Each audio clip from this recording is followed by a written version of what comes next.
சாந்தி sister, குஷி குஷியா இருக்கிறீங்களா? ஓம் சாந்தி brother, குஷி குஷியா இருக்கேன். ஸோ ஒரு உணர்வுபூர்வமான பைபிள் கதை, யோபுவோடைய கதை நம்ம பார்த்துட்டு இருக்கிறோம். Yes brother. இது வரைக்கும் பார்த்தது அவன் கடவுளுக்கு விசுவாசமா இருக்கிறதும், அவன் கிட்ட இருந்து அவனுக்கு எல்லாமே இருக்குது. அளவுக்கு அதிகமா ஆயிரக்கணக்கில் கழுதை, மாடு, ஒட்டகம், இது இல்லாம நிறைய நிலம், குழந்தைங்க, 10 குழந்தைங்க எல்லாமே இருக்கிறதுனால அவன் கடவுளை வணங்குறான். இதையெல்லாம் நீ பறிச்சுட்டன்னா அவன் உன்னை திட்டுவான் அப்படின்னு சாத்தான் கடவுள் கிட்ட சொல்றான். அப்ப கடவுள் சொல்ற, சரி நீ எல்லாத்தையும் பறிச்சுக்கணும் போது எல்லாமே பறிக்கப்பட்டு, அப்பயும் கடவுளுக்கு தான் மகிமை பாடுறான். சரி அப்ப அவன் உடம்புல கை வச்சா தெரியும் அப்படின்ட்டு சாத்தான் சொல்ல, சரி பண்ணிக்கணும் போது உடம்பு ஃபுல்லா நோய், உடம்பு ஃபுல்லா புழு புத்து கொப்பளம் கொப்பளமா இருக்குது.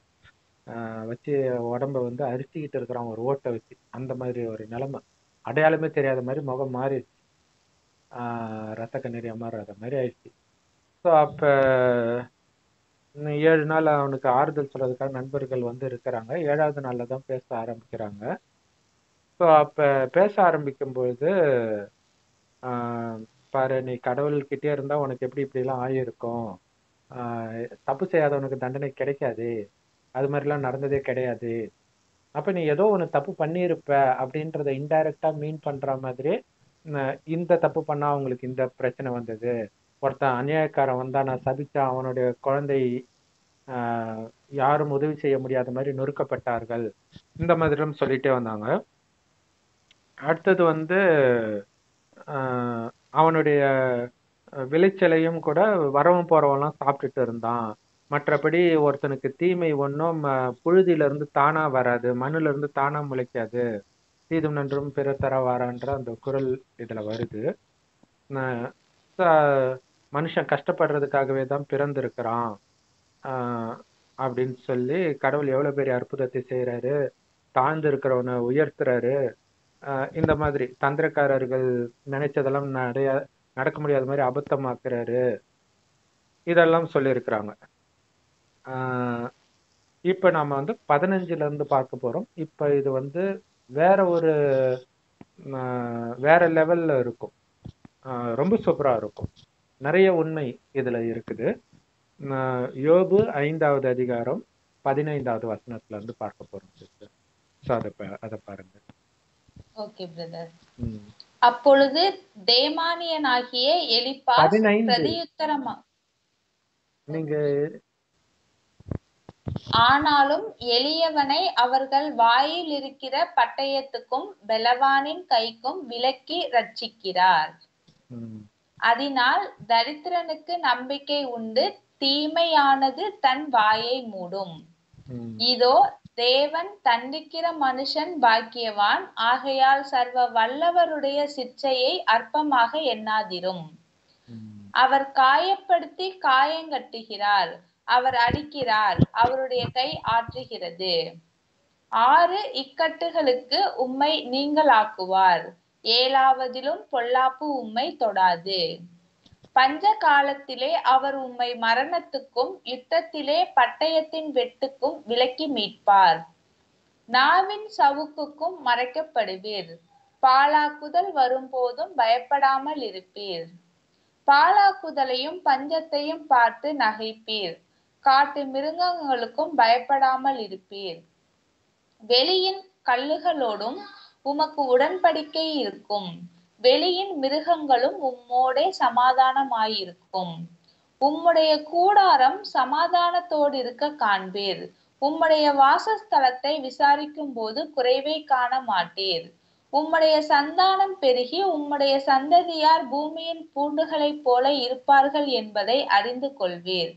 தானியம் ஏற்ற காலத்திலே அம்பராத்தில் சேருகிறது போல முதிர் வயதிலே கல்லறையில் சேருவீர்.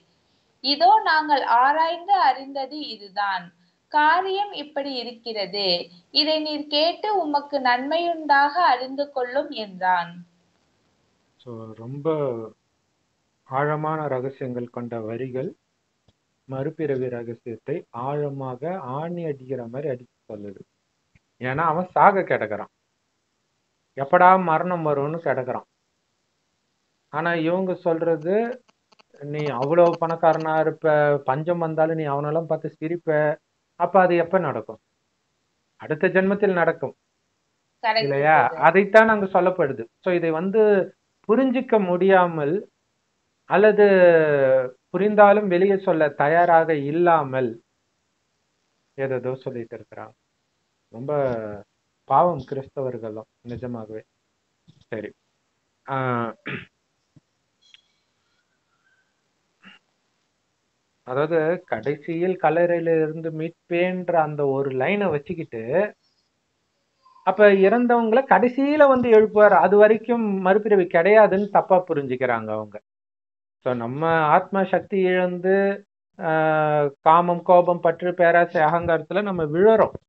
இந்த 5000 வருட காலச்சக்கரத்தில் முதல்ல சொர்க்கமாக தான் இந்த பூமி இருக்கும்.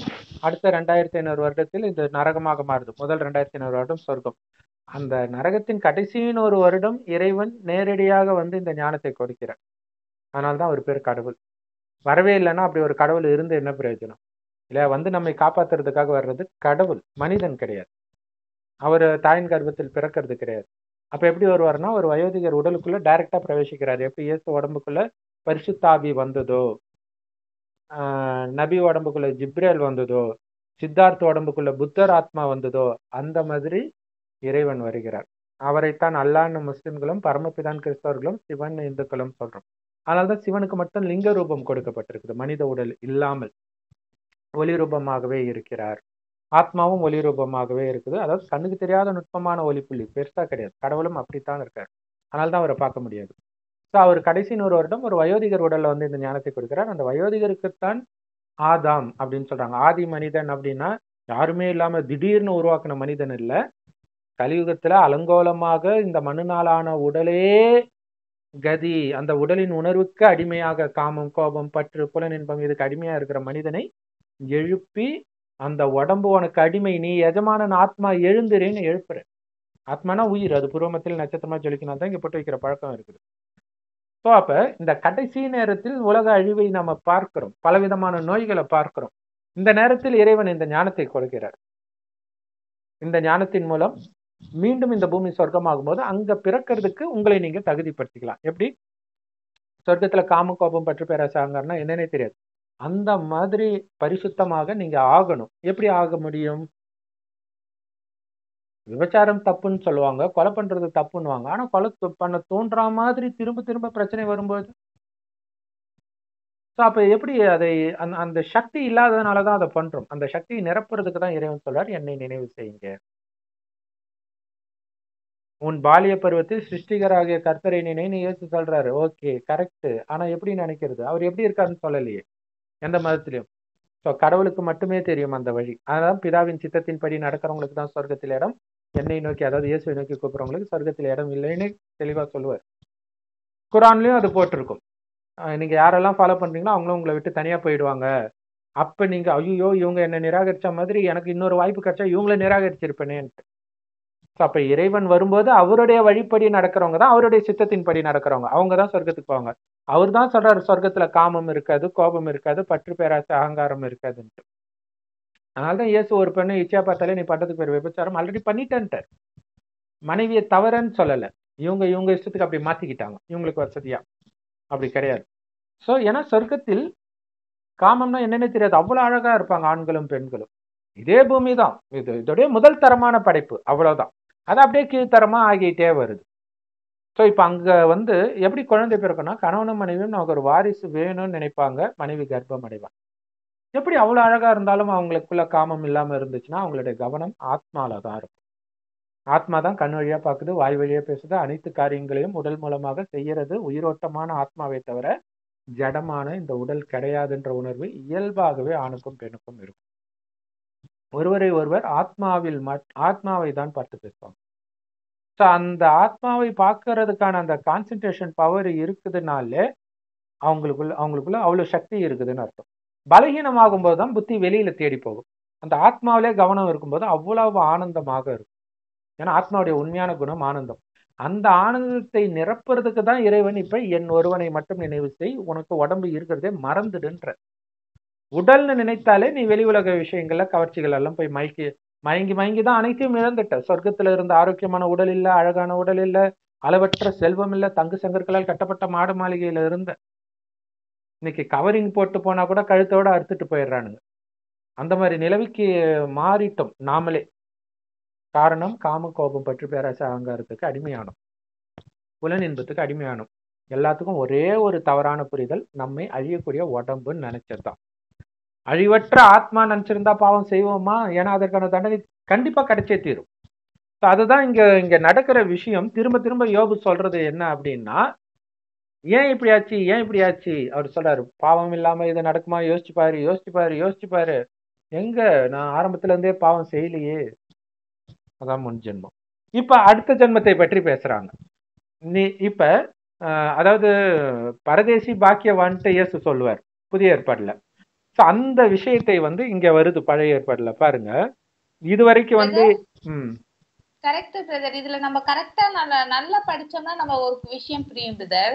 அதனாலதான் இவரை இந்த பிறவில கரெக்டா வச்சிருக்காங்க. இந்த கதையப்படி இந்த பிறவில அவர் தப்பே பண்ணல. மனைவி, மக்கள், செல்வம் எல்லாமே கிடைச்சிருக்கு. அவருக்கு நோய் வருது. அப்போ அவர் யோசிப்பொல்ல படிக்கிறவங்க. அதுதான் கேள்விக்குறி. கடவுள் என்ன சைக்கோவா போய் அவனை போய் இது பண்ண அது பண்ணுன்னு சொல்றதுக்கு? அப்படி புரிஞ்சுக்கிறாங்க இவங்க. அப்படி இருந்தா அவர் நீதி தேவனே கிடையாது, சும்மாவே போய் தண்டனை கொடுக்கறதுக்கு. அப்ப யோசிக்கணும்ல நாம. அதுதான் இந்த கதையில சொல்ல வராங்க. சூப்பரா சொல்லப்பட்டிருக்குது. ஆனா யோசிக்கக்கூடிய புத்தி இல்ல. 2 மாசம் காமத்தையும் கரிமீனையும் விட்டுட்டு இதை படித்தீர்கள் என்றால் நம்ம வீடியோ பாத்தீங்கன்னா புரிய ஆரம்பிச்சிடும்.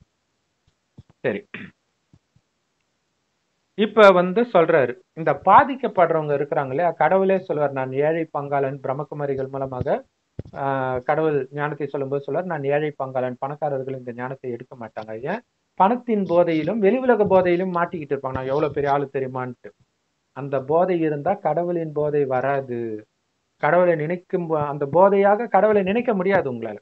கடவுளை நினைத்து வரக்கூடிய போதையில மூழ்கி ஒட்டுமொத்த உலகத்தையும் நீங்க மறக்கணும். அதைத்தான் இயேசு வந்து, யார் என்னை விட, அதாவது கடவுளை விட தன் தாயோ தகப்பனையோ குழந்தையோ மனைவியோ சொத்தையோ சுகத்தையோ தன் உடலையோ புகழையோ நேசிக்கிறானோ அவன் அவன் சொர்க்கத்தில் பிரவேசிப்பதில்லை என்று சத்தியமாக சொல்கிறேன். இன்னொரு இடத்துல சொல்றாரு, அந்த துணி தைக்கிற ஊசியின் காதுக்குள்ள ஒட்டகத்தை கூட நுழைக்கலாம். ஊசி நுழைக்கிறதே கஷ்டம், சாரி நூலை நுழைக்கிறதே கஷ்டம், அதுல ஒட்டகத்தையே நுழைக்கலாம். ஆனா பணக்காரன் சொர்க்கத்துக்குள்ள நுழைய முடியாதுன்ற. அது காரணம் என்ன அப்படின்னா, அனைத்தையும் இழந்தவனுக்கு தானாவே பணிவு வரும் இல்லையா? பணக்காரனாகவே இருந்தாலும் அடுத்த வேலை சாப்பிடுறது. இதோ இப்ப வெள்ளம் வந்துச்சு இல்லையா, செஞ்சில் புயல், ஏய் பிரெட் கொடுறா அப்படின்னு கேட்பாங்க. எங்க பிரெட் இருக்கான்னு கேட்பான். அவன் கோடீஸ்வரனா கூட இருக்கட்டும், அந்த நேரம் வருது இல்ல, அந்த நேரம் அவனுக்கு பிரெட் தான் தேவை. கோடி ரூபாய் இருந்தாலும் எங்க எதுவுமே இல்லையே. சோ அது மாதிரி கடைசியில அந்த நிலைக்கு தள்ளப்படுவாங்க. அதுமே பாருங்களேன் பிரதர், இப்ப கவர்மெண்ட் என்னதான் திட்டங்கள் போட்டாலும் பாதிக்கப்பட்டவங்களுக்கு நிவாரணம் கொடுத்தாலுமே அது போய் சேர்றவங்களுக்கு தான் சேரும், எல்லாருக்குமே போய் சேராது இல்லையா? இருக்கு. கண்டிப்பா கண்டிப்பா. அப்ப பாத்தீங்கன்னா, இப்ப இங்க ஏழையா பிறக்கிறது, இந்த மாதிரி நோயினால கஷ்டப்படுறது, இன்னும் கேட்டீங்கன்னா இந்த ரொம்ப கொடூரமாக குழந்தைகள் பாலியல் பலாத்காரத்துக்கு உள்ளாகிறது, இதெல்லாம் செய்த பாவத்திற்காக நடக்குது முன் ஜென்மத்தில். ஆனாலும் அதுல நன்மையும் இருக்குது. என்ன நன்மை அப்படின்னா, அந்த குழந்தை, அந்த ஆத்மா முன் ஜென்மத்துல என்ன பண்ணிச்சுன்னு உனக்கு தெரியாது. அது உங்களால ஏத்துக்க முடியாட்டினாலும் பரவாயில்ல. ஆனால் அடுத்த ஜென்மத்தில் பணக்காரனாக பிறக்க போகுது. ஏன்னா தண்டனை முடிச்சாச்சு, இனிமேல் ஆரோக்கியமான உடல்.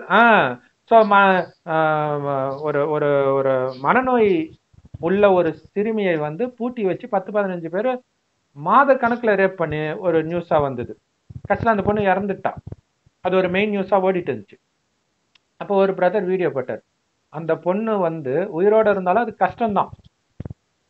இப்ப அது தப்பிச்சு போயிடுச்சேன்னு சந்தோஷம் தானே படணும். அப்ப ஆத்மான்னு நினைத்தால் தானே உங்களுக்கு அது தெரியும் இல்லையா? நிறைய பேர் இப்ப இழுத்துக்கிட்டு இருக்கிறாங்கன்னு வச்சுக்கோங்களேன், நம்ம அப்பா அம்மா, கணவன் மனைவி, அந்த நேரத்தில் ஏன் குழந்தையாவே இருந்தா கூட ரொம்ப படுத்த படிக்க பிறந்ததுல இருந்து அப்படி இருக்கிறவங்க எல்லாம் இருக்கிறாங்க இல்லையா?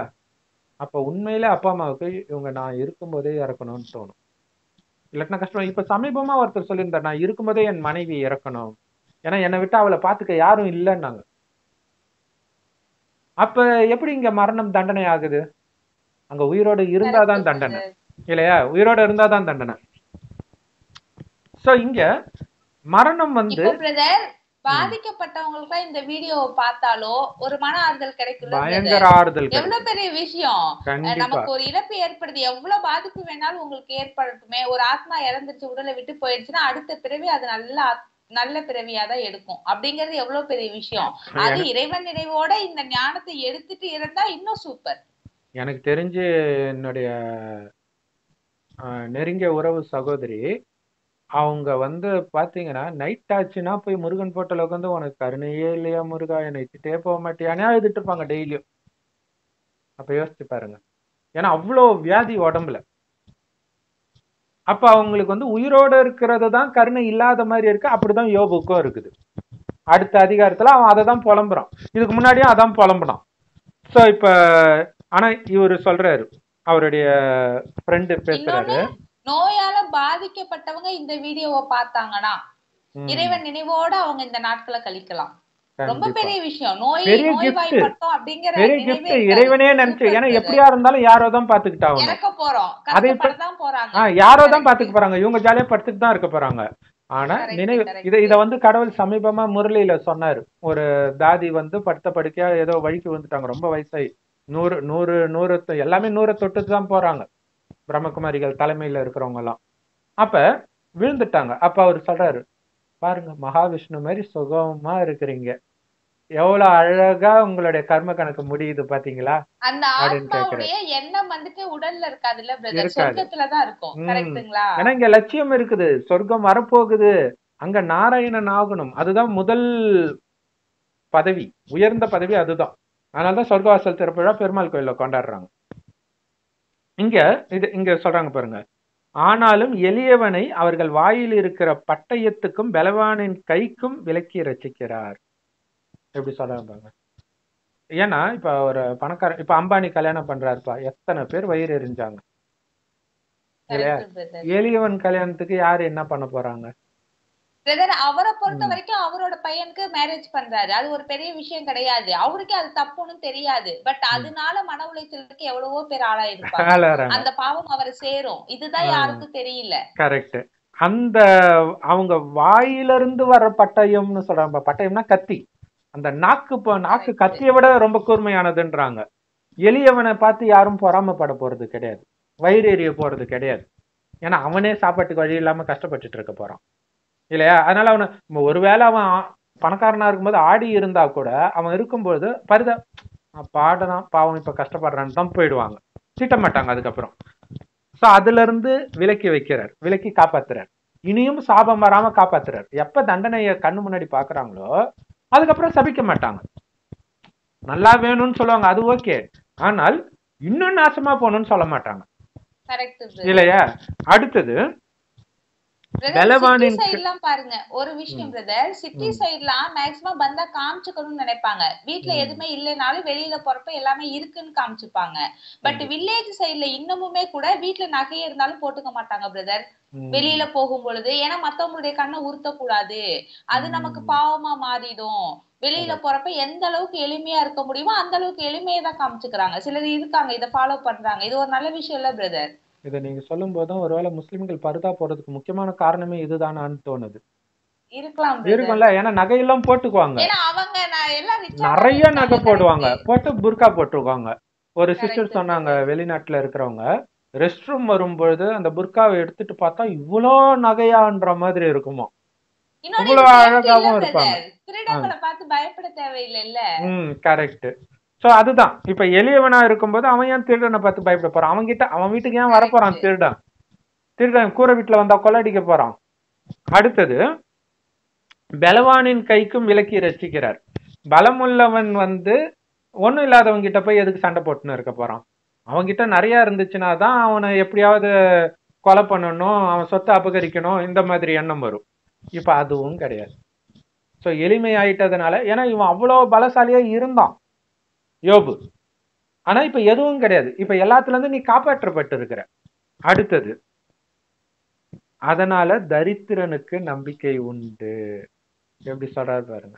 Correct brother. தரித்திரனுக்கு தான் நம்பிக்கை எதுவுமே இருக்குது. இல்லாதவங்க தான் நம்புவாங்க. ஏன்னா கரெக்ட், இங்க சூப்பர். இங்க தண்டனையை அடையிறேன், முடிஞ்சிருச்சு கணக்கு. அடுத்து நல்ல இது, ஆனா நல்லா அனுபவிக்கிறோம். அடுத்தது என்னவா பிறப்பான்னு தெரியாது. ஏன்னா கரெக்ட். எப்படியும் பணக்காரனா இருக்கிறோம், அடுத்த ஜென்மத்துல அதை விட கம்மியா தான் பிறப்போம். ஆனா ரொம்ப கஷ்டத்தை அனுபவிக்கிறவன் வந்து ரொம்ப கொடூரமான கஷ்டத்தை அனுபவிக்கிறான். அங்க தண்டனையை பயங்கரமா அனுபவிச்சுட்டதுனாலே அடுத்த தடவை நல்லா பிறப்பான். அது ஒண்ணு இருக்குது. தரித்திரனுக்கு நம்பிக்கை உண்டு, தீமையானதே தன் வாயை மூடிக்குமா, அவனை விழுங்காதான் தீமையை கூட தரித்திரனுக்கு. அடுத்தது, இதோ தேவன் தண்டிக்கிற மனுஷன் பாக்கியவான், ஆகையார் சர்வ வல்லவருடைய சிச்சையை அற்பமாக எண்ணாதிரும். அப்ப பாருங்க, இத தண்டிக்கிறது கடவுள் கிடையாது. ஆக்சுவலா அது கர்மத்தின் கணக்கு தான், முன் ஜென்மத்துல செஞ்சதுக்காக. கடவுளே தண்டிக்கிறதா வச்சுக்கிட்டா கூட அவன் பாக்கியவான், கஷ்டப்படுறவன் பாக்கியவான்னு இருக்கும். அதுதான் இங்க இருக்குது. புதிய ஏற்பாட்டுல இயேசு சொல்றாரு, இங்க பழைய ஏற்பாட்டுல அது வருது. அதனால சர்வ வல்லவருடைய சிச்சையை அற்பமாக எண்ணாதே. இல்ல, அவருடைய ஒரு சிருஷ்டி இது, அவருடைய படைப்பு இது, அவருடைய விதி இது. இதை அற்பமா நினைக்காத, இதுல உள்ள நல்லது உனக்கு தெரியாது. உதாரணத்துக்கு இப்ப திருவண்ணாமலையில இது நிலச்சரிவு வந்தது இல்ல, ஒரு வீடே உள்ள மூழ்கி போச்சு, 7 பேர் காலி. குடும்பத்துல இருந்தவங்க, பக்கத்து வீட்டுல இருந்தவங்க எல்லார் வீடும் ஒழுகுமா அவங்க வீட்டை தவிர. அதனால பக்கத்துல இருக்கிற குழந்தைங்கள சரி இங்க வாங்க, ஏன் அங்க கஷ்டப்படுவானான்ட்டு இவங்க கூப்பிட்டு இருக்கிறாங்க. அந்த குழந்தையும் சேர்த்து இறந்து போயிட்டாங்க. இது ஒண்ணு நடந்திருக்குது. அப்ப அங்க வசதியா இருந்தவங்க தான் ரொம்ப கஷ்டப்பட்டு இறந்துருக்கிறாங்க. ஆனால் ஏழையா இருந்துச்சுன்னா, கூரை வீடு இருக்கு பாருங்க, ஒரு சவுறு ஊந்தோடனே பயந்துட்டு எட்ட போயிட்டாங்க, தப்பிச்சிட்டாங்க. வீடு விழுந்தது, அதுக்கு அரசாங்கம் வந்து ஏதாவது நஷ்ட ஈடு கொடுக்கும். பட் மொத்தத்துல அது ஒரு சாதாரண மண்ணு வீடு தான், அதனால அதுக்கு பெரிய செலவும் ஆகாதுன்னு வச்சுக்கோங்க. ஆனால் அந்த துக்கத்தில் மிகப்பெரிய நன்மை இருக்கிறத பார்க்க கத்துக்கணும். அதுதான் மெயினா இறைவன் சொல்லி கொடுக்கிறது. இந்த நாடகத்துல தப்பு இருக்கவே இருக்காதுன்றாரு. சோ இப்ப குரான்ல கூட பாத்தீங்கன்னா, என்னை ஏன், அதாவது 2 பேர் போரிடுறாங்க, நான் ஏன் வந்து இவ்வளவு கஷ்டத்தை அனுபவிச்சேன் அப்படின்னு நீங்க கேக்குறீங்க. ஆனா அவனுக்கு இந்த மாதிரி டபுள் மடங்கு நீ கொடுத்துருக்கிற, அது உனக்கு தெரியுமான்னு கேக்குற. அவங்களுக்கு தெரியாது. அது எப்ப, அது முன் ஜென்மத்தில் நடந்தது. ஆனா அந்த போர் மாதிரி காட்டிட்டாங்க. இங்க போர்ன்றது மனிதன் நம்ம மாயையோடு நடக்கிற யுத்தம். அதுல ஒருத்தர் எனக்கு இவ்வளவு துக்கம் கொடுத்தாங்களே, நீ கலங்காத, நீ அவனுக்கு கொடுத்த துக்கத்தை உனக்கு போட்டு காட்டினா நொந்துருவ, நீனு காட்சி கிடைக்கும் கடைசியில அப்படின்னு சொல்றாரு. சோ இங்க அதனால சோ அது ஏற்கனவே இதுக்கு முன்னாடி உள்ளதெல்லாம் அதான் சொன்னாரு, ஒண்ணும் இல்லாம எப்படிப்பா நடக்கும், அதனால அதுக்கு நீ தான் காரணம் நினைத்தாலே நீ அமைதியாயிடுவ இல்லையா. இன்னொருத்த நான் ஒண்ணுமே பண்ணலையேன்னு போதுதான் உனக்கு வலிக்கும். அப்ப வள்ளலார் பாட்டு கூட ஒண்ணு இருக்கும், நல்ல பாட்டு. நம்ம அதை பத்தி 2-3 வீடியோல பேசியிருக்கிறோம்.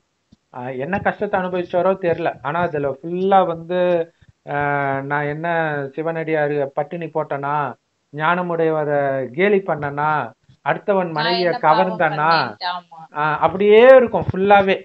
ஏதோ ஒண்ணு பண்ணி இருக்கிறேன், அதாவது பண்ணலையான்னு கேட்கல, இதெல்லாம் பண்ணி இருப்பேனோ, அதனால்தான் இப்படி அனுபவிக்கிறேனோ அப்படி கேட்டிருப்பேன். ஆனா இங்க வந்து நான் பண்ணலன்ற உணர்வுல இவர் பேசிட்டு இருக்காரு யோபு. சோ அதுக்குதான் நீ பண்ணி இருப்ப அப்படிங்கிறது இங்க சொல்லப்படுது.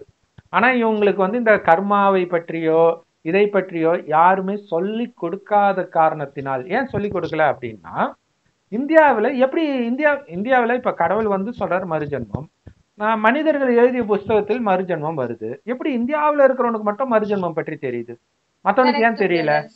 ஏன் தெரியல அப்படின்னா, சொர்க்கத்தில் உடலை விடும் பொழுது, இறக்கும் பொழுது அடுத்தது எங்க போய் பிறக்க போறோம்னு அவனுக்கு காட்சி கிடைச்சிடும். ஆனந்தமாக உடலை விட்டு இன்னொரு உடல், புது ட்ரெஸ் கிடைக்குது, புது உடம்பு கிடைக்குதுன்ட்டு போயிடுவாங்க. ஸோ இயல்பாகவே அது வந்துகிட்டே இருந்ததுனாலதான் உங்களுக்கு அது தெரியுது மறுஜென்மன்ட்டு. மற்ற மதங்கள்லாம் நரகத்துல தான் வருது, அங்க வந்து இந்த மாதிரி காட்சி கிடைக்காது, எதுவுமே தெரியாது. சோ அதனால வந்து அவர்களுக்கு மறுஜென்மம் பற்றி தெரியாது. அதுதான் இங்க பிரச்சனை. பிரதர் ஆனாலும் அவர்களுடைய வேதத்துல வெளிப்படுத்து பாருங்க. அந்த இப்போ மறுஜென்மம் இல்லாததுனாலதான் அவங்களுக்கு கேள்விக்கு பதிலே சொல்ல முடியல. என்ன பண்ணிடுறாங்க, கடவுள் நினைச்சா என்ன வேணாலும் பண்ணுவாருப்பா. கடவுளை கோமாளி ஆக்கிட்டாங்க கடைசியில. அவரு நினைச்சா ஒருத்தனை ஊனமா படைப்பாரு, நினைச்சா உடனே கூட சாவடிப்பாரு. அவரை கேள்வி கேட்க நாம யாரு? யோபுவே சொல்லுவாரு பின்னாடி. காரணம் என்னன்னா மறுஜென்மம் பற்றி தெரியாதது. இதுதான் இங்க பிரச்சனையே. சொல்லுங்க சிஸ்டர், ஏதாவது சொல்ல வந்தீங்களே.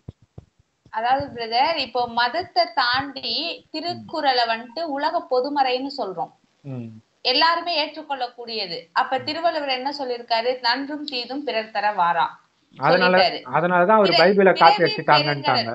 பிறவி பெருங்கடல் நீந்துவர் நீந்தால் இறைவனடி சேராதார். பிறவி என்பது பெரும் கடல், அதை நீந்தி கடக்கணும்னு சொல்லிட்டாரு.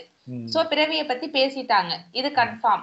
இப்போ போன ஜென்மத்துல நாம செஞ்ச பாவத்துக்கு தான் இந்த ஜென்மத்துல நம்ம கஷ்டப்படுறோம் அப்படின்னா, இந்த பிறவியை நாம சரியா வாழ்ந்தோம் அப்படின்னா அடுத்த பிறவி சொர்க்கம் தானே பிரதர்? நாம உருவாக்கலாம்ல, அடுத்த பிறவியை நாமளே உருவாக்கலாம் பிரதர். நம்ம இப்ப நடந்துக்கிறத பொறுத்து அடுத்த பிறவி இப்படிதான் நான் இருப்பேங்கிறத கேரண்டியா சொல்லலாம் பிரதர், இத நம்பினால். அததான் இப்ப சொல்றாரு, அததான் இப்ப சொல்றாரு பாருங்க. அவர், அதாவது கடவுள், இப்ப பைபிளுக்கும் குரானுக்கும் ஒரு மிகப்பெரிய வித்தியாசம் என்னன்னா, பைபிள்ல கடவுளை தவிர யாரையும் அவர்னு சொல்ல மாட்டாங்க. இயேசுவை கடவுள் நம்புறதுனால இயேசுவையும் அவர்னுவாங்க, மற்ற எல்லாரையும் அவன் தான். ஆனா குரான்ல கடவுளை தவிர யாரையுமே அவன் சொல்ல மாட்டாங்க, கடவுளை மட்டும் அவன்னுவாங்க. ஸோ அது மரியாதை குறைவான வார்த்தை. பட் அவங்க என்னன்னா, மற்றவர்கள் நபி, அவங்களுக்கு மரியாதை கொடுக்கணும்ட்டு அவங்கள அவருன்னு சொல்லிட்டாங்கல்ல, அப்ப இவரை என்ன பண்றதுன்னு தெரியாது அவன் சொல்லிட்டாங்க. தனிவர், தனித்தவர், ஒருத்தர் அப்படிங்கறதான் நாங்க ஒருமையில குறிப்பிடுறோம். அப்ப வேலைக்காரன் எல்லாம் அவன்றாங்க, தனித்தவன் அர்த்தமாவன், சும்மா அவங்க ஏதோ ஒண்ணு சொல்லிட்டு இருக்கிறாங்க. சரி, ஓகே. இது 18வது வசனம், சூப்பரான வசனம் பாங்க. அவர் காயப்படுத்தி காயம் கட்டுகிறார். அவர் உங்களுக்கு தண்டனை கொடுப்பதே இன்ஜெக்ஷன் போடுற மாதிரி வலிக்கும், ஆனா சீக்கிரமா ஆறிட போகுது. அதை ஞாபகம் வச்சுக்கணும், அது ரொம்ப முக்கியம். ஏன்னா நம்ம கண்ணு முன்னாடி பாக்குறோம் விஜயகாந்த் அவ்வளவு நல்லது பண்ணாரு, ஆனா கொடூரமான மரணம், ரொம்ப கொடூரமாக இருந்தது. அப்ப என்ன அப்படின்னா, அந்த பாவமும் செய்யாமலாம் கிடையாது. சினி ஃபீல்டுல வந்தாலே பாவம் தானே இல்லையா? ஒரு நடிகை ஆபாசமா காட்டினாலே பாவம் தானே, அந்த நடிகை நடிச்சாலே பாவம் தான். இது இல்லாம கறிமீனெல்லாம் வேற சமைச்சு போட்டாரு இல்லையா? ஸோ அன்னதானம் பண்றது புண்ணியமா இருந்தாலும் பல உயிரை கொண்டு போட்டது பாவம் தானே. ஸோ அதுக்கான தண்டனை அனுபவிச்சாரு. ஆனாலும் புண்ணியம் பண்ணிருக்காரு இல்லையா, அதுக்கு இந்த பாவத்தை முடிச்சிட்டு அங்க போய் புண்ணிய கணக்கு அடுத்த ஜென்மத்துல நல்ல குடும்பத்துல பிறப்பாரு. இதுக்கு ஒரு எக்ஸாம்பிள் பிரதர், நல்ல எக்ஸாம்பிள். இப்போ பெஞ்சல் புயல் வந்துச்சு இல்லைங்களா, அதுல ஒரு வீடியோ போட்டிருந்தாங்க. அதாவது அவர் ஹோட்டல் ஓனருங்களாம், ஹோட்டல் ஓனரு வெள்ளம் சூழ்ந்து ஒரு வாரமா அவருக்கு சாப்பாடு கிடைக்கல. இதுல ரீசன் இப்ப தாராளமா பாக்கலாம், உணவளிக்கிறது புண்ணியம்னு சொல்றாங்க. இவர் ஹோட்டல் வச்சிருக்காரு, உணவு தானே எல்லாத்துக்கும் கொடுத்திருப்பாரு. அப்ப உள்ளார்ந்த இவர் செய்த பாவம் என்னன்னு பாத்தீங்கன்னா, ஒண்ணு சாப்பாட காசுக்கு கொடுத்தது, அது பாவம்னு எடுத்துக்கலாம். இன்னொன்னு கண்டிப்பா நான்வெஜ் சமைச்சு கொடுத்திருப்பாங்க. அப்ப நம்ம தானம்னு சொல்றது இங்க பாவமா மாறிடுது. இதுல நல்ல எக்ஸாம்பிள் பிரதர், ஒரு ஹோட்டல் ஓனர், அவருக்கு ஒரு வாரமா சாப்பாடு கிடைக்கலைங்களா, இது எவ்வளவு பெரிய விஷயம். Correct, super. ஆமா, எல்லாம் வீடு ஃபுல்லா சிலிண்டரு, ஃப்ரிட்ஜ் எல்லாம் தண்ணியில மிதக்குது. கடலூர், பாண்டிச்சேரி, விழுப்புரம், எல்லா இடங்கள்லயும் கிராமம். அப்ப கடவுள் சிலர் இருக்காங்க பிரதர், கடவுளே இல்ல, நம்ம செய்யற செய்கள்னால நமக்கு நல்லது நடக்குங்கிறாங்க. இப்ப இவர் ஹோட்டல் ஓனர் தானே, உணவளிக்கிறது புண்ணியம் தானே, இவர் செய்த புண்ணியமே இவரை காப்பாத்தல, கடவுளை விடுங்க. அப்ப கரெக்டுங்களா? இது நம்ம கண்டுபிடிச்சிடலாம்ல. கண்டிப்பா. சோ இங்க வந்து கடவுள் காயப்படுத்துறதே உங்கள் காயத்தை ஆத்துவதற்காகத்தான். அவர் அடிக்கிறார், அவருடைய கை ஆற்றுகிறது. அப்ப உங்களுக்கு தண்டனை கொடுப்பதே இந்து புராணங்கள்ல அடிக்கடி நீங்க பார்க்கலாம். ராமர் கையால சாகிறதுக்கு முன்னாடி அரக்கன், உங்க கையால சாகிறதுக்கு நான் கொடுத்து வைத்திருக்க வேண்டும் அப்படின்னு சொல்லிட்டு தான் இறப்பாங்க. ஸோ அந்த மாதிரி கடவுள் கையால தண்டனை கிடைப்பதும் நல்லதே, ஆனால் அங்க வந்து உங்களுக்கு மனத்தாழ்ச்சி வரணும், அது ரொம்ப முக்கியம். தண்டனையும் வாங்கியும் அகங்காரம் இருந்துச்சுன்னா, ஏழையா பிறந்தும் அகங்காரம் போகலன்னா இன்னும் தண்டனை அதிகமாக கிடைக்கும். அதை புரிஞ்சுக்கணும். சோ அவர் அடிக்கிறார், அவருடைய கை ஆற்றுகிறது. 6 இக்கட்டுகளுக்கு உங்களை நீங்களாக்குவார், 7வதிலும் பொல்லாப்பு உம்மை தொடாது. இல்ல ஏற்கனவே இப்ப நிறைய பேர் பாவம் செய்து ஏன் தண்டனை கிடைக்கலன்னா இது ஒரு காரணம். முன் ஜென்மத்துல அவன் அந்த அளவுக்கு தண்டனை அனுபவிச்சுட்டு வந்திருப்பான். அடுத்து அவன் செய்யற பாவத்துல இருந்து அவன் தப்பிச்சுக்கிட்டே இருக்கிறான். பாருங்க, 6 தடவையில உனக்கு வரக்கூடிய தண்டனை நிறைய நிறைய அந்த மாதிரி நடக்கும். அப்படி மயிரிழையில தப்பிப்போம். ஆக்சிடென்டா இருக்கலாம், தண்ணியில விழுந்தது, இந்த கண்டம் அந்த கண்டம். இங்க தப்பிக்கிறதுக்கெல்லாம் காரணம் என்னன்னா, நீங்க செய்த புண்ணியம் ஒரு பக்கம் இருந்தாலும் நீங்க இதுக்கு முன்னாடி அந்த அளவுக்கு தண்டனை அனுபவிச்சிருப்பீங்க. அதுவும் ஒரு காரணமாக சூப்பரா இதை விட ஓப்பு எதுவுமே கொடுக்க முடியாது. அவ்வளவு நம்பிக்கை கொடுக்குது. 6 இக்கட்டுகளுக்கு நீங்களாக்கி 7வதிலும் பொல்லாப்பு உம்மை தொடாது. வரும், ஆனா தொடாது. 6 இதுல வரவே வராது, 7வதுல கிட்ட நெருங்கும், ஆனா தொடாது. 8வது மாட்டிக்குவோம். அடுத்தது, பஞ்ச காலத்திலே அவர் உம்மை மரணத்துக்கும் யுத்தத்திலே பட்டயத்தின் வெட்டுக்கும் விலக்கி மீட்பார். இதெல்லாம் எப்ப நடக்கும்? இதுதான் விஷயம். இவரே இறக்குற ஸ்டேஜ்ல இருக்கிறார். அப்ப இது சொல்றது அடுத்த ஜென்மத்திற்கான விஷயங்கள். பஞ்ச காலத்திலே, ஏன்னா எனக்கு தான் எல்லாமே வந்துருச்சே, இனிமேல்ட்டு என்ன அவரை என்ன நீக்கிறது இருக்குதுன்னு எல்லாம் கேட்பாங்க. அப்ப இது அடுத்த ஜென்மத்தை பற்றிய விஷயம். இது பஞ்ச காலத்திலே அவர் உம்மை மரணத்துக்கும் யுத்தத்திலே, இதெல்லாம் எப்படின்னா அங்க காட்சியாக கிடைக்க கிடைக்க எழுதுவாங்க. இவரே அடுத்த ஜென்மத்துல ஆனந்தமாக இருக்கிறதெல்லாம் காட்டுவாங்க, அதை அப்படியே எழுதுறாங்க. அது மறுஜென்மம் பற்றிய எந்த ஞானமும் இல்லாம படிக்கிறவங்க படிக்கும்போது அது வேற மாதிரி வெளிப்படுது. இந்த ஞானத்தோட படிக்கும்போது இது வேற மாதிரி வெளிப்படுது. சரி, பஞ்ச காலத்திலே அவர் உம்மை மரணத்துக்கும் யுத்தத்திலே பட்டயத்தின் வெட்டுக்கும் விலக்கி மீட்பார் அப்படின்னு சொல்லப்படுது. ஸோ இதுல இன்னொரு விஷயமும் இருக்குது.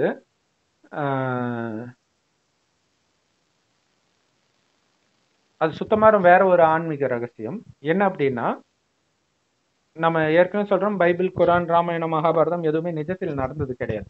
இப்ப கடைசின்னு ஒரு வருடம் இறைவன் ஞானத்தை கொடுக்கிறார். ஆத்மான்னு உணர்ந்து என்னை நினைவு பண்ண ஆத்மாவுக்குள்ள சக்தி நிரம்பும், காமம், கோபம், பற்று, பேராசை, அகங்காரத்துல இருந்து விடுபடுவீங்க. அதுக்கு உடலே எனக்கு இல்ல, ஆத்மான்னு நினைங்கன்றாரு. அதுக்கு பேரே இறக்குறது தான் இல்லையா? உடல்ன்ற உணர்வே கலியுகத்தை பொறுத்த வரைக்கும் நான் இறந்துட்டேன் அப்படி இருக்கிறது. ஸோ அப்படி இருந்து நீங்க இறைவனின் நினைவுல இருக்கும் பொழுது உங்களுக்கு இன்னும் நிறைய துக்கம். ஏன்னா நிறைய பாவம் சேர்த்து வச்சிருக்கிறோம் கடந்த 2500 வருடம் நரகத்துல. சொர்க்கத்துல எந்த பாவமும் செய்ய மாட்டோம். அங்க காமம்னா கூட என்னன்னு தெரியாது. கணவனும் மனைவி நமக்கு ஒரு வாரிசு வேணும்னு நினைக்கும் போது மனைவி கர்ப்பமாவாலே தவிர காமத்தினால கிடையாது. இங்கதான் காமம் இதெல்லாம் வருது, காரணம் உடம்புன்னு நினைச்சதுனால. இப்ப ஆத்ம உணர்வுல இருக்கும்போது இது வரைக்கும் செஞ்சீங்களா 2500 வருட பாவம், அதெல்லாம் உங்களுக்கு துரத்தி வரும், செம ஃபோர்ஸா வரும். ஆனால் அந்த அளவுக்கு மற்றவங்களுக்கு வராது. நிறைய தப்பு பண்ணுவான், எல்லாம் பண்ணுவான், அவங்களுக்கு வராது. நம்ம வெளி உலகத்து அந்த மயக்கத்துல இருந்தெல்லாம் வேற விலகிடுறோம். சினிமா சந்தோஷத்தை கொடுக்காது, காமம் சந்தோஷத்தை கொடுக்காது, சுத்துறது சந்தோஷத்தை கொடுக்காது, கரிமீன் சாப்பிடவும் மாட்டோம். ஸோ எல்லாத்துல இருந்தும் விலகுறோம். அப்ப இப்ப எல்லாத்தையும் நீங்க விடுறது, சொர்க்கத்தை அடைய போறீங்க, அங்க எல்லாமே இருக்க போகுது. ஆனால் இந்த உலக அழிவின் பொழுதே சாப்பாட்டுக்கே வழி இல்லாத நிலை, இப்ப செஞ்சல் புயல்ல வந்த மாதிரி எல்லாம் வரும். ஆனால் இறைவனின் வழிப்படி நடக்கிறவங்களுக்கு அதெல்லாம் வராதுன்ற இல்லையா? சோ அந்த அர்த்தத்திலும் இது வருது இல்லையா? இப்ப முதல்ல கொடுக்கப்படுறது எதுன்னா, இப்பவே கணக்கை முடிச்சிட்டீங்கன்னா கடைசியில எல்லோரும் துடிக்கும் பொழுது நீங்க தான் உங்களுக்கு சக்தியை கொடுப்பீங்க. இறைவன் ஒருவருடைய நினைவு மட்டும், நான் ஆத்மா, என்னுடையவர் ஒரு சிவ பரமாத்மா, அவரை தான் பரமபிதா அல்லான்றோம். ஸோ அவரை நினைக்க நினைக்க சதா ஆனந்தமாக இருப்போம். அந்த நேரத்தில் போர் நடக்கும், உலக போர் நடக்கும், இயற்கை சீற்றம் நடக்கும், நோய் வரும், என்னென்னமோ வரும். ஆனா உங்களுக்கு அகால மரணம் வராது, கேரண்டி. பட்டினினால இறக்க மாட்டீங்க, கேரண்டி அப்படின்னு கடவுள் சொல்றாரு. ஸோ அப்ப பாத்தீங்கன்னா இங்க தண்டிக்கிறதுன்னு சொல்ல முடியாது, கணக்க முடிக்கிறதுன்னு கடவுள் சொல்றாரு. இதுக்கு பேர் நீங்க செய்த பாவத்தோட கணக்க முடிக்கிறீங்க. என் நினைவுல இருக்கும்போது ஈட்டி மாதிரி வந்தது, ஜஸ்ட் முள்ளு குத்துன மாதிரி தான் இருக்கும் அப்படின்னு சொல்றாரு. அப்ப காயப்படுத்தி காயம் கட்டுகிறார். ஏன்னா இப்ப வாங்குறதெல்லாம் பின்னாடி வாங்குறதுல இருந்து தடுக்க வருது. கடைசியில தர்மராஜ் பார்த்து வரும்போது நம்ம எல்லாரும் வேலைக்காரனா போறது இதெல்லாம் காட்சியா கிடைக்கும், அதுல இருந்தும் நாம தப்பிப்போம். இந்த பாவம் செஞ்ச அப்படின்னு காட்சி காட்டுறதுல இருந்தும் தப்பிப்போம். கடைசியில சொர்க்கத்தில் பெரிய ராஜாவாக ராணியாக ஆவன்றதை தான் காட்டுவார். அப்ப எவ்வளவு ஆனந்தமாக இருக்கும். அப்ப இக்கட்டுகளுக்கெல்லாம் உன்னை நீங்களாக்கிறார், பொல்லாப்பு உன்னை தொடாது. அது சொர்க்கத்தின் விஷயத்தையும் வச்சுக்கலாம். சொர்க்கத்துல ஆக்சுவலா எல்லாம் 7 பிறவி இப்படி நினைச்சிட்டு இருக்காங்க. ஆனா 21 ஜென்மம், எந்த பிரச்சனையும் அங்க வராது. பஞ்ச காலத்திலே உண்மை மரணத்துக்கும் அப்படிங்கறதெல்லாம் இப்ப இனி வரப்போறது. இங்கேயே கலியுகத்திலே அங்கேயும் உனக்கு சாப்பாட்டுக்கு வழி இல்லாம நீ சாக மாட்ட, நான் கேரண்டி. ஆனா அதுக்கு இறைவனுடைய நினைவுல, இறைவனுடைய வழிப்படி காமம் கோபம் இதெல்லாம் சிக்காம இருக்கணும். இல்லாட்டினா அவர் ஒன்றும் பண்ண முடியாது. அவர் கையை பிடிச்சா அவர் பாதுகாத்துக்குவார். அவர் நினைவிலே இருக்கணும், வேற ஒண்ணும் கிடையாது. யுத்தத்திலே பட்டயத்தின் வெட்டுக்கும் விலக்கி மீட்பார். எப்படி? எதுவுமே என்னது இல்லைன்னா நீங்க எதுக்கு போய் யுத்தம் பண்ண போறீங்க? உடம்பே என்னது கிடையாது, குடும்பமே என்னது கிடையாது, ஜாதி மதம் மொழி இனம் தேசம் எதுவுமே எனக்கு கிடையாது. நான் இறைவனுடையவன். என்னுடைய வீடு பரலோகம். நாங்க போயிட்டு சொர்க்கத்துக்கு வரப்போறேன். கலியுகம் அழிய போகுது, அது எனக்கு தெரிஞ்சு போச்சு. அதனால இங்க இனப்போர் மொழிப்போர் இதெல்லாம் வரும். யார் தன்னை அதோட இணைச்சிக்கிறாங்களோ அவங்க டென்ஷன் ஆவாங்க. நீங்க எதுக்கும் டென்ஷன் ஆகாதீங்க. கோயிலை இடிக்கிறாங்களா, மசூதி இடிக்கிறாங்களா, சர்ச்சை இடிக்கிறாங்களா, இடிக்கட்டும். ஏன்? சொர்க்கத்துல அதெல்லாம் இருக்காது. அதுக்காக தான் அது நடக்குது. சொர்க்கத்தில் யாரும் சாமியெல்லாம் கும்பிட மாட்டாங்க. ஏன்னா துக்கமே இருக்காது. துக்கம் இருந்தா தானே கடவுளை நினைக்க. ஸோ இது பக்தி. நரகத்துல துக்கம் வரும்போது தான் பக்தி வருது. அப்பதான் கோயில் மசூதி சர்ச்சி வேதங்கள் எல்லாம் வருது. இது எதுவுமே அங்க இருக்காது. இந்த ரகசியம் தெரிஞ்சா நீங்க ஏன் டென்ஷன் ஆக போறீங்க? எல்லாருடைய பாவத்துக்கான தண்டனையும் எல்லாரும் அனுபவிச்சே ஆகணும்னு நினைக்கும் பொழுது உங்க வீட்டுல ஒருத்தருக்கு ஏதோ ஒரு கஷ்டம்னும் போது நீங்க ஏன் பதற போறீங்க? சந்தோஷப்படுவீங்க.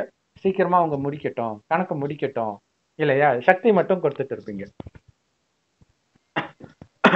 ஸோ அப்ப நீங்க எந்த சண்டைக்கும் போக மாட்டீங்க. உங்ககிட்ட இருந்து அநியாயமாக அபகரிக்கப்பட்டாலும், அரசாங்கம் அபகரிச்சாலும் சரி, உங்க குடும்பத்துல கூட பிறந்தவங்களே தான் அபகரிப்பாங்க, இல்லையா? எதை பத்தியும் கண்டுக்க மாட்டீங்க. அப்புறம் எதுக்கு யுத்தத்திலே பட்டயத்தின் வெட்டுக்கு நீங்க ஆளாக போறீங்க? விலக்கி மீட்பார். எப்படி? இறைவனுடைய வழிப்படி நடக்கிறதுனால.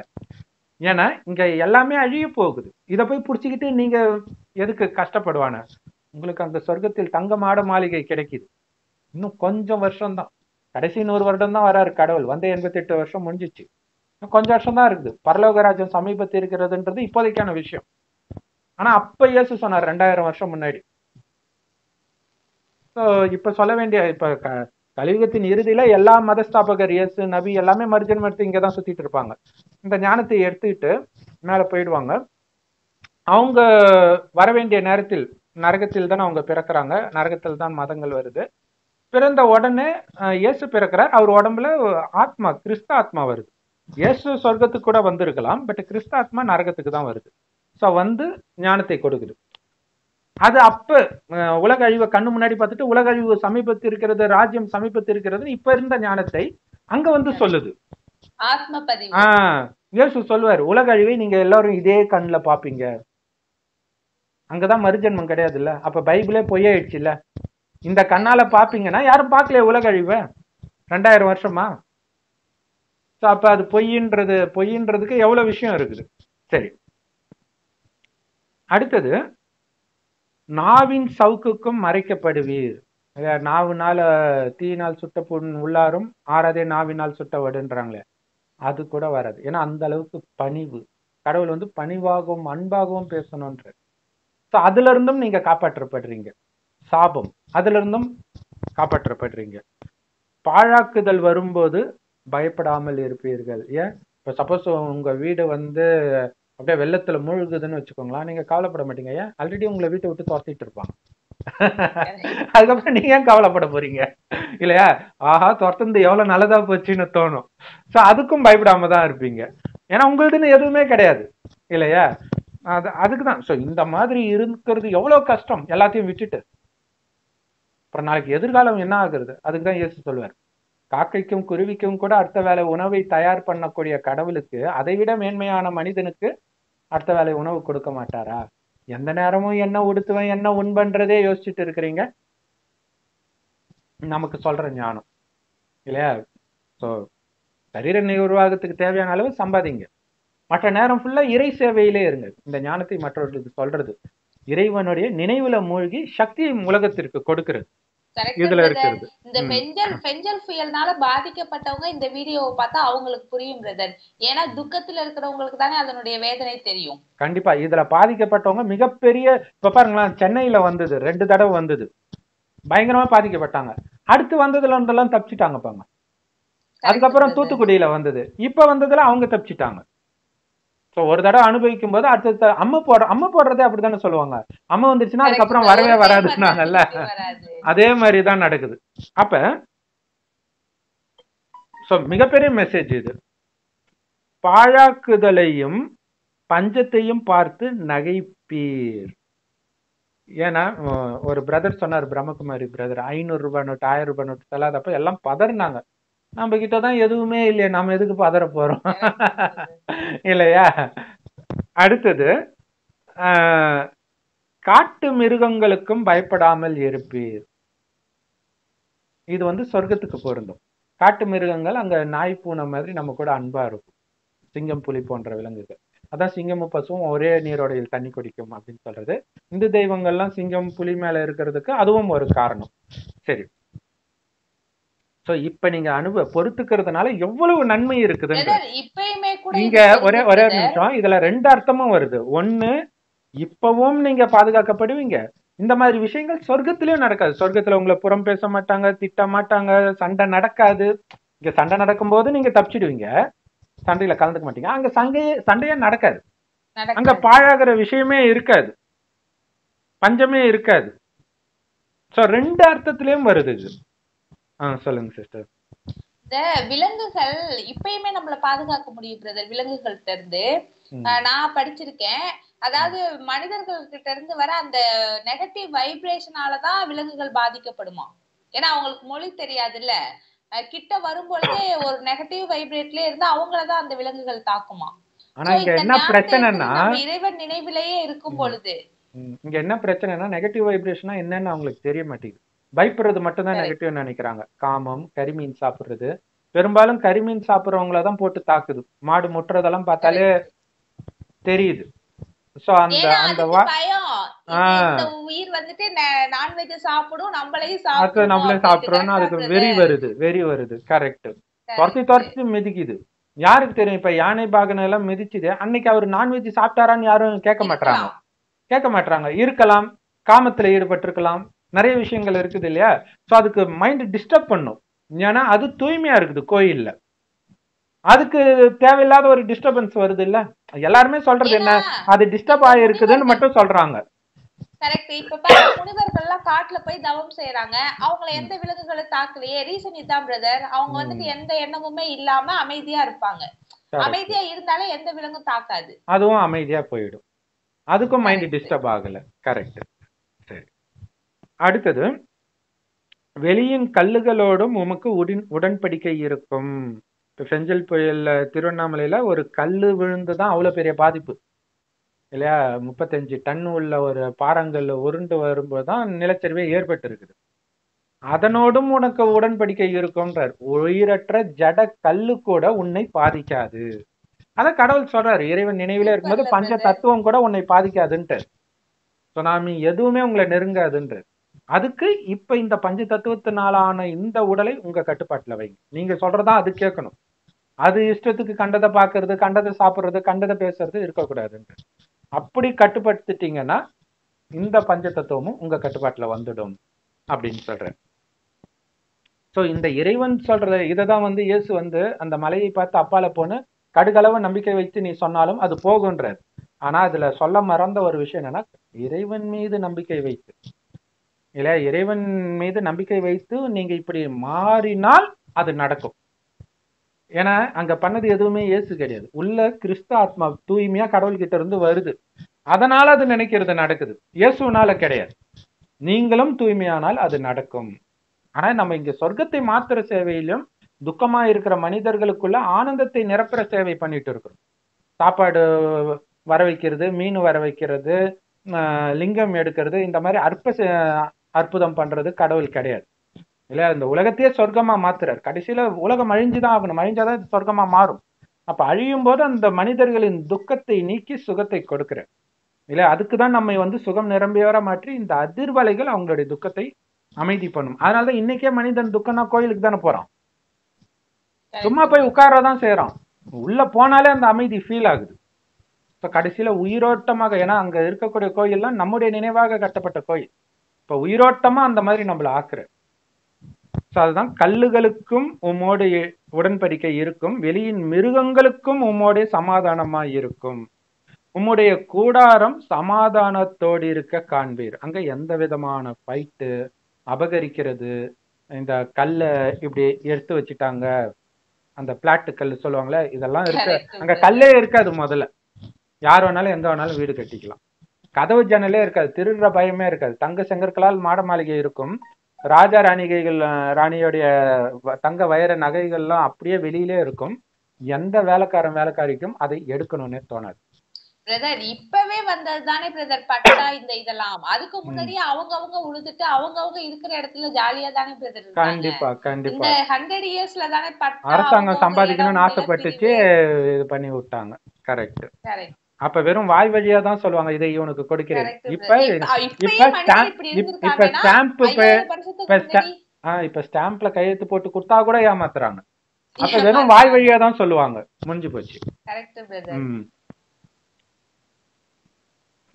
உம்முடைய வாசஸ்தலத்தை விசாரிக்கும் போது குறைவை காண மாட்டீர். எல்லாம் அளவற்று இருக்கும் நீங்க வசிக்கிற இடம், சொர்க்கம் இல்லையா? சோ அதுக்காக தான் இது எல்லாம் நடக்குது அப்படிங்கறதான் இங்க விஷயம். உம்முடைய அப்ப பாருங்களா, இங்க வந்து சாத்தானை கடவுள் தான் அனுப்புறாருன்னு வருது. கடவுளும் பிரம்மகுமாரிகள் மூலமாக முரளியில சொல்லும்போது சொல்றாரு, நம்ம வந்து கடவுளை அப்பான்னுவோம், ஹிந்தியில அப்பானா பாபா. பாபா கடவுளை தான் சொல்றோம், மனுஷனை கிடையாது. பாபா இந்த மாயா தொல்லை தாங்க முடியல பாபா, அதை அனுப்பாத பாபான்னு சொல்றாங்க குழந்தைங்க. நான் சொல்றேன், போய் ஓங்கி அவனை அடி, நான் தான் ஞானத்தை கொடுக்குறேனே, அந்த குழந்தை எதிர்த்து சண்டை போடணும் அப்படிங்கிறாரு. ஸோ அதுதான் இங்க சாத்தானை அனுப்புறதா சொல்லப்பட்டதுக்கும் காரணம். அடுத்தது, உம்முடைய சந்தானம் பெருகி உம்முடைய சந்ததியார் பூமியின் பூண்டுகளை போல இருப்பார்கள். ஸோ சொர்க்கத்துல ஆரம்பத்துல வெறும் 9 லட்சம் பேர் தான், கொஞ்சம் கொஞ்சமா அதிகரிச்சுட்டு வருது. ஆனா இவங்க நினைக்கிற மாதிரி அப்படியே பன்னிக்குட்டி மாதிரி போட்டு இருக்கிறது கிடையாது. 2 குழந்தை தான் பிறக்கும் சொர்க்கத்துல. அதுவும் கல்யாணம் ஆகி ஒரு 10-15 வருடம் கழிச்சுதான் முதல் குழந்தையே பிறக்கும். அது ஆண் குழந்தையா தான் இருக்கும்.